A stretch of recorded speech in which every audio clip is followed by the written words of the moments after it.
اشتقنا رمضان اشتقنا، صار لك شهور مفارقنا. اشتقنا رمضان اشتقنا، صار لك شهور مفارقنا.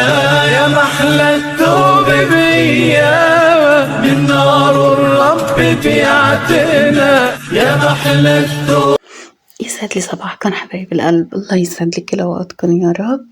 يا صباح الخير، صباح النور، صباح الورد لأحلى وأغلى متابعين عندي. يخلي لي قلبكم. رجعت لكم نور بفيديو جديد ووصفة جديدة إن شاء الله بتفيدكم وبتعجبكم صبايا. وما ننسى نصلي على الرسول، اللهم صل وسلم وبارك على حبيبنا وشفيعنا محمد. ويلا يا صبايا بسم الله بنبتدي.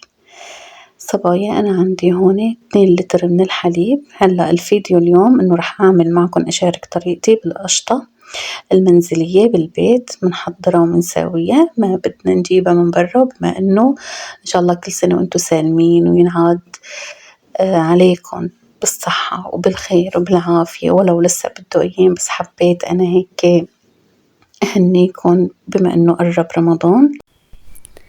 اللهم كما بلغتنا ليلة النصف من شعبان، اللهم بلغنا رمضان وعنا على الصيام والقيام ونحن بأحسن حال، نحن وأنتم، أنتم يا أغلى متابعين عندي.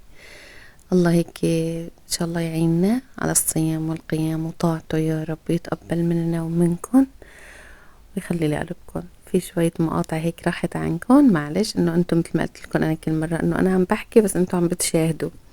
خلي لي قلبكم هوالي. مثل ما شفتوا حطيت 2 لتر من الحليب وهون حطيتهم على النار. انا قبل ما يغلي الحليب حطيت لكل لتر حليب بياخد معنا 5 معالق من الاكل خل التفاح، او بتحبوا حمض الليمون، عصير الليمون، اي شي بيخلي الحليب يفرط معنا. وهيك شايفين صبايا لما صار يغلي الحليب وانا حيطت له خل التفاح، صار عنا بهالطريقة اللي بنقلها نحن القريشة، صار يفرط الحليب ويطالع القريشة تبعيته بهالطريقة هاي. بعيفه عم بيغلي لحتى اتأكد انه الحليب خلص كله خلص والمي الصفرة عندي عزلت. شايفين هو الكمية قليلة بتطلع يعني، بس انه بمشي حالة معنا. هي المي اللي تخلصت منها انا اللي ما بقى تلزمني بشي للكب مثل ما تكون شايفين. وصبايا بالنسبة للقريش اللي طالعتها من الحليب، مو نحن حطينا خل التفاح، انا بفضل تغسلوها. غسلتها بالمي وهي هيك انا حطيتها مثل ما شفتوا بالمنخل لحتى نتخلص من طعمة الخل اللي فيها. وهون عندي 1 لتر من الحليب راح اطبخه على طريقة انه المهلبية، بعدين بضيف القريشة فوقه بعد ما اطبخه ويكون سخن ونضيفه. هلا هون عنا 1 لتر من الحليب راح احط له 3 معالق كبار من الاكل اللي بناكل فيه النشا، وبنحركه لحتى يدوب النشا. بعدين بنحطه على النار، ما بنحطه دغري على النار لا، بسلامة معرفتكم انتو غوالي. خلي لي قلبكم بهالطريقة هاي. شفتوها انا حطيت بس الحليب والنشا. ايوه بما انه المعلقة لسه عم بتعلق معنا معناتها النشا ما داب.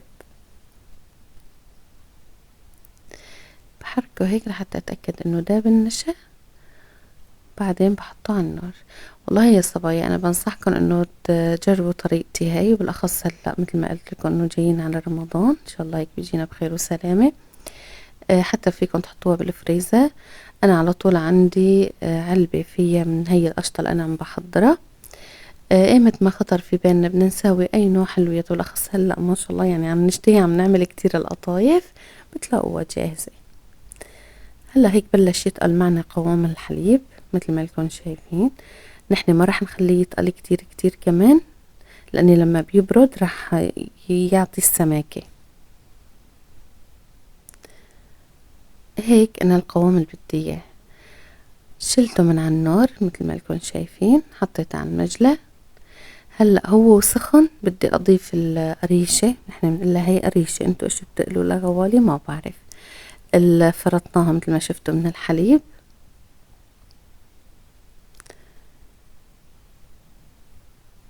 هي الكمية مثل ما قلت لكم، وكنت غسلتها انا ومصفية معنا كتير منيح، ما بيصير يكون فيها مي. وبدنا نحط كمان هلا مثل ما بنقول نحن المطيبات اللي هو الماء زهر والفانيليا. يلا يا ام النور حطيهم بقى. خليلي ألفكن.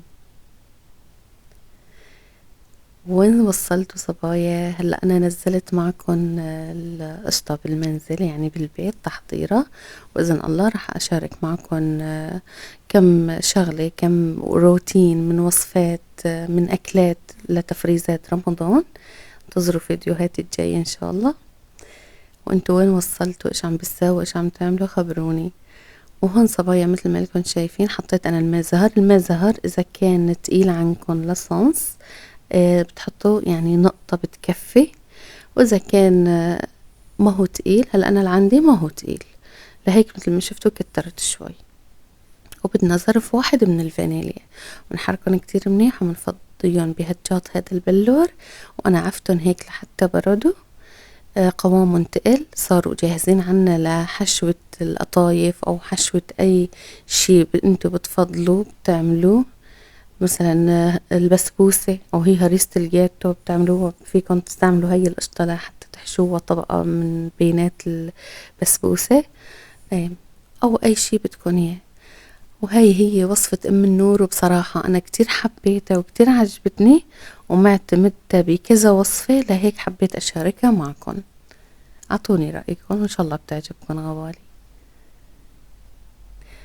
ولهون صبايا بيكون انتهى معنا الفيديو لليوم، ان شاء الله بيكون عجبكم. خليلي قلبكم وانتظروني بوصفة جديدة وفيديو جديد، وبأمان الله غوالي، وباي باي.